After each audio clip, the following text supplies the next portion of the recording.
बहुत समय पहले की बात है। एक घने जंगल में एक कौवा और उल्लू रहते थे। कौवा दिन में अपने कामों में व्यस्त रहता और उल्लू रात में। दोनों के बीच कभी भी दोस्ती नहीं थी, बल्कि उनके बीच हमेशा दुश्मनी रहती थी। कौवे को उल्लू की शक्ल और आदतें बिल्कुल अच्छी नहीं लगती थी। दूसरी ओर उल्लू भी कौवे को पसंद नहीं करता था। धीरे धीरे उनकी दुश्मनी इतनी बढ़ गई कि वे एक दूसरे के प्रति नफरत करने लगे। कौवा बहुत ही चालाक और धूर्त था। वह हमेशा उल्लू का मजाक उड़ाया करता था और जंगल के बाकी पक्षियों के साथ मिलकर उसे बेवकूफ साबित करने की कोशिश करता था। कौवा दिन में चहचहाता और अपनी चालाकी का दिखावा करता, जबकि उल्लू को दिन में ठीक से दिखाई नहीं देता था, इसीलिए वह चुपचाप रहता था।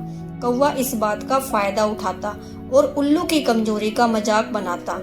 उल्लू शांति से कौवे की हरकतों को नजरअंदाज कर देता था, लेकिन मन ही मन वह कौवे से बदला लेने की सोच रहा था।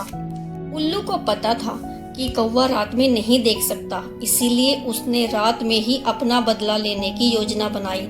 एक दिन कौवा दिन भर उड़ने के बाद थककर एक पेड़ की शाखा पर सो रहा था। ये देखकर उल्लू को मौका मिला। उसने कौवे की तरफ उड़ान भरी और बिना कोई आवाज किए धीरे धीरे उसके करीब पहुंच गया। जैसे ही उल्लू ने देखा कि कौवा गहरी नींद में है, उसने अपनी तेज चोंच से कौवे पर हमला कर दिया।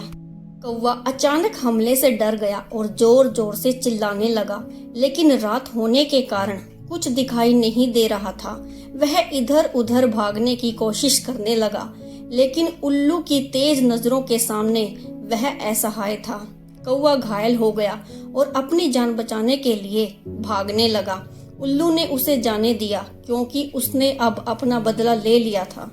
कौवा अब समझ गया था कि उसने उल्लू का मजाक उड़ाकर और उससे दुश्मनी करके बहुत बड़ी गलती की थी।